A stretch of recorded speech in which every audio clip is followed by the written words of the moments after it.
Meus queridos, boa noite, é exatamente 18 horas e 30 minutos. Hoje, 23 de julho, o ano vai passando e nós estamos aqui continuando firmes aí, transmitindo a mensagem de Deus. Eu desde já agradeço de coração a sua presença aí como ouvinte desse momento tão especial que estamos transmitindo a palavra de Deus.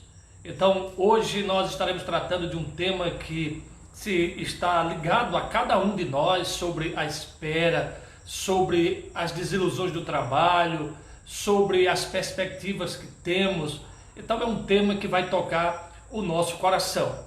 E eu já convido você, depois de ser muito grato por você estar aí, para acompanhar comigo a leitura. E vocês viram como eu anunciei lá, o tema diz: nunca é tarde depois que a sarça arde. Então também nós vamos falar de vocação, de chamado de Deus para cumprir nossa missão. E o texto que vai nortear essa palavra encontra-se no livro do Êxodo, no capítulo de número 3. E nós vamos ler rapidamente apenas 8 versículos que está contido nesse capítulo maior, que é o capítulo 3 do livro do Êxodo, que trata do chamado de Moisés por Deus para a missão de libertar o povo de Israel. E apacentava Moisés o rebanho de Jetro, seu sogro, sacerdote de Midian, e levou o rebanho atrás do deserto e veio ao monte de Deus, a Horebe. E apareceu-lhe o anjo do Senhor em uma chama de fogo no meio de uma sarça, e olhou, e eis que a sarça ardia no fogo, e a sarça não se consumia. E Moisés disse: agora me virarei para lá e verei esta grande visão, porque a sarça se não queima. E vendo o Senhor que se virava para lá a ver, bradou Deus a ele do meio da sarça e disse: Moisés, Moisés. E ele disse: eis-me aqui. E disse: não te chegues para cá, tira os teus sapatos de teus pés, porque o lugar em que tu estás é terra santa. Disse mais: eu sou o Deus de teu pai, o Deus de Abraão, o Deus de Isaque e o Deus de Jacó. E Moisés encobriu o seu rosto, porque temeu olhar para Deus. E disse o Senhor: tenho visto atentamente a aflição do meu povo que está no Egito, e tenho ouvido o seu clamor por causa dos seus exatores, porque conheci as suas dores.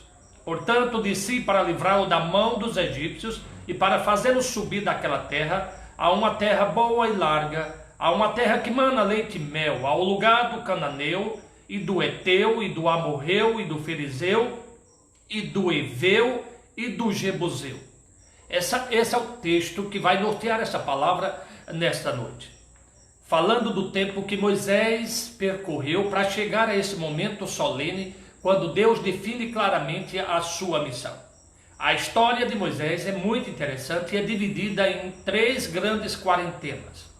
Os primeiros 40 anos, ele passa no Egito como príncipe de Faraó, do príncipe do Egito, e ele tem de tudo em suas mãos.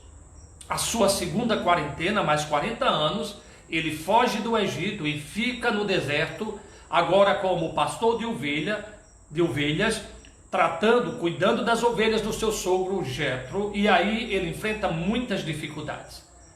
Nesse terceiro momento, a última quarentena da vida dele, é quando ele recebe esse chamado, e agora ele está incumbido de libertar o povo de Israel do cativeiro. Imagine, irmãos, as diferenças de cada uma e o tempo que ele espera para chegar nessa missão maior. Até então, ele esperava, e nós precisamos compreender na história da redenção se esse tempo da espera é um tempo perdido ou uma preparação necessária. E isso serve para mim e serve para você. Nós estamos vivendo um tempo de mais reclusão, de deixar de realizar algumas coisas que gostaríamos, alguns sonhos que teríamos, mas nós estamos parados, nós estamos precisando ficar em um lugar onde precisamos nos isolar de situações específicas.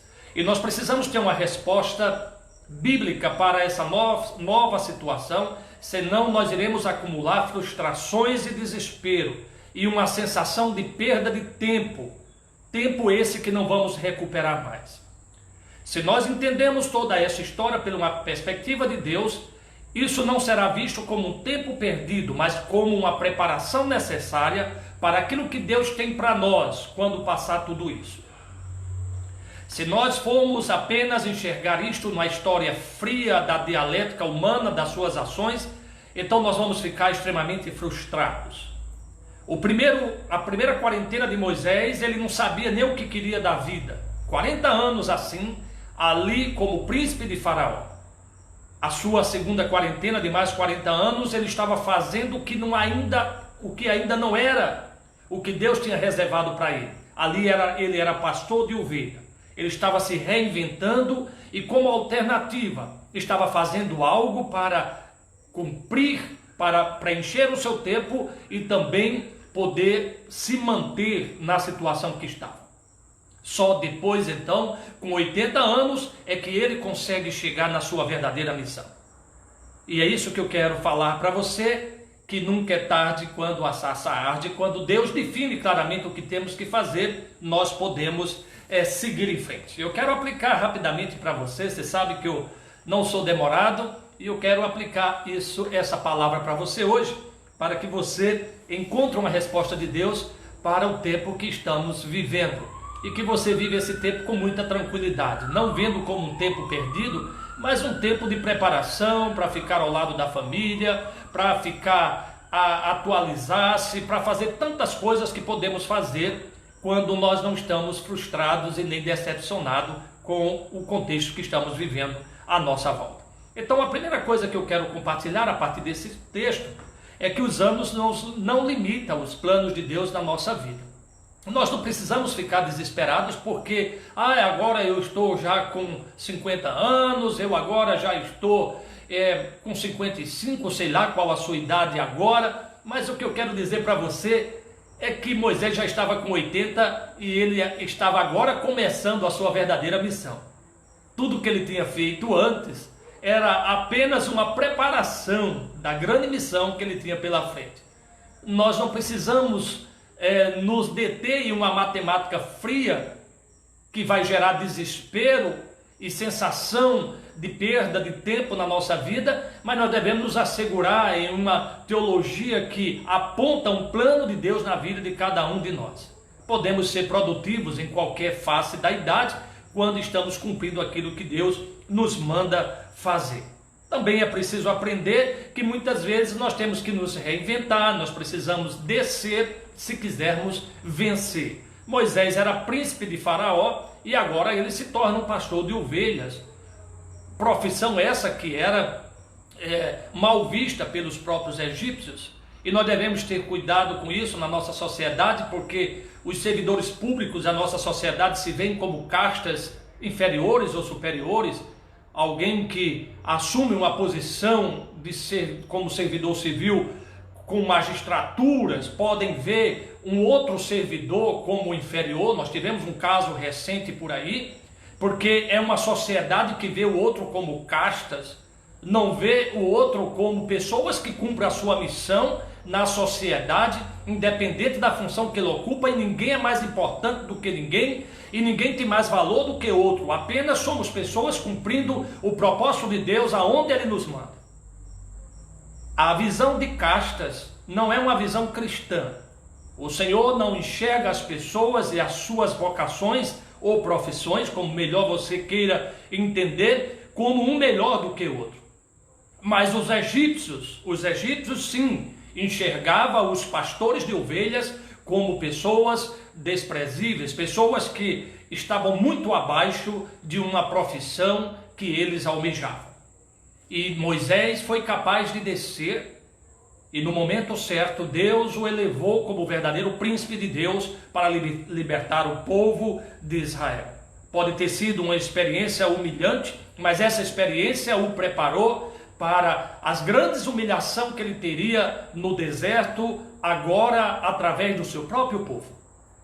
Até de desconfiar da sua autoridade, dos próprios irmãos como Miriam e Arão, até da própria família. Este homem recebeu repreensão quando estava fazendo apenas aquilo que Deus lhe mandou fazer. Mas para chegar a este ponto, ele precisou descer de príncipe de Faraó para pastor de ovelha. É preciso estar preparado para o imprevisível. A vida não é algo previsível.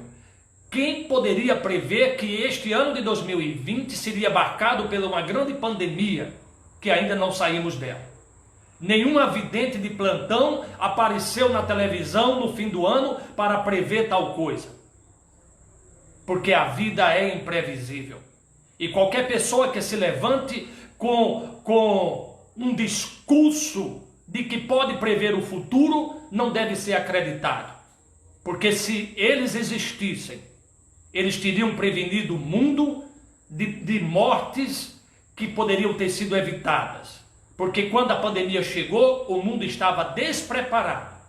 E ninguém foi capaz de prevê-la, porque devemos entender que a história de Deus é uma história do imprevisível. E dentro do imprevisível, ele percebe uma sarça que começa a arder em fogo. E ele, em vez de sair correndo, ele se aproxima. E na aproximação ele pode falar com Deus, e ele pode então agora ter a direção da sua verdadeira vocação. Na verdade, a maior missão da sua vida, que era libertar o povo de Israel.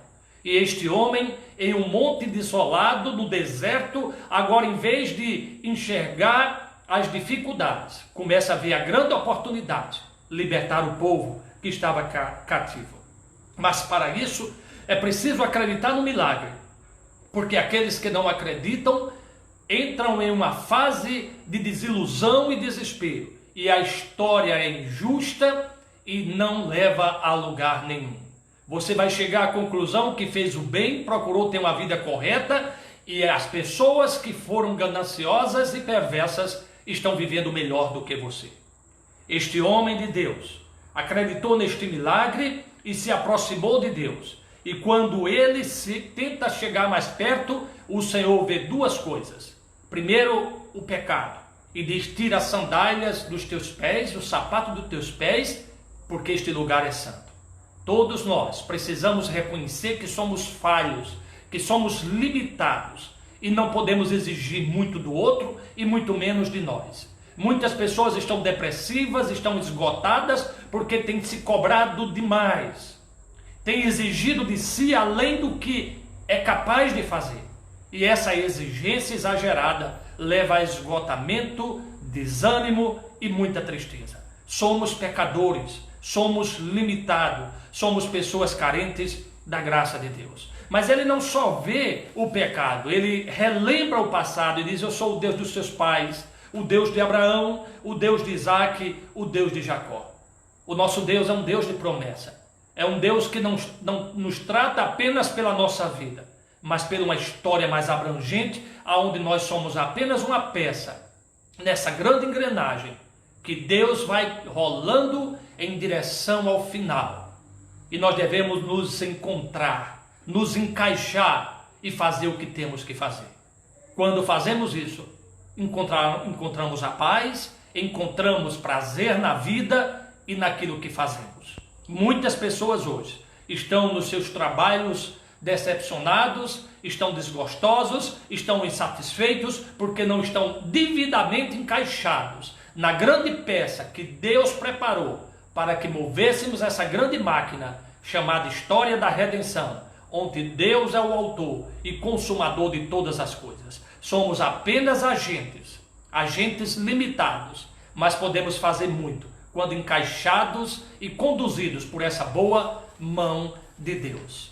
Meus queridos, nessa noite nós estamos aqui concluindo esse tema que fala que quando a sarça arde, nunca é tarde. Então você pode, durante essa sua caminhada, já ter feito coisas de improviso, por necessidade, não sente-se ainda realizado, mas eu digo para você que não é desespero. O tempo que passamos na vida não é perda de tempo, mas são preparações necessárias para as missões maiores que Deus tem para nós. O tempo que estamos vivendo de pandemia não pode ser um tempo desperdiçado. Aproveite, faça nele o que você pode fazer, se reinvente. Isso é importante. Na história das crises, aqueles que sabem se reinventar se sairão bem, mas é preciso humildade para isso. A história da viúva lá com Eliseu, com Elias, nunca imaginou que se tornaria uma vendedora de azeite. E assim o Senhor mostrou para ela e ela venceu. Então, meus queridos, uma boa noite para você. Eu agradeço a sua audiência carinhosa e espero que essa palavra produza um grande efeito no seu coração. Não conduza a sua vida por uma matemática fria e calculista. Isso não vai te levar a nada. Vai levar, na verdade vai, a desespero e desânimo, porque a cada dia você está com mais um dia de vida. E um dia que, se você pensar matematicamente, só lhe aproxima mais da morte. Mas quando pensamos dentro do plano da redenção, o tempo que passamos são preparações necessárias para aquilo que Deus tem para realizar ainda através de nós. Moisés teve grandes 3 quarentenas. Os primeiros 40 anos passou como príncipe de Faraó. Depois os outros 40 anos no deserto, pastoreando ovelhas.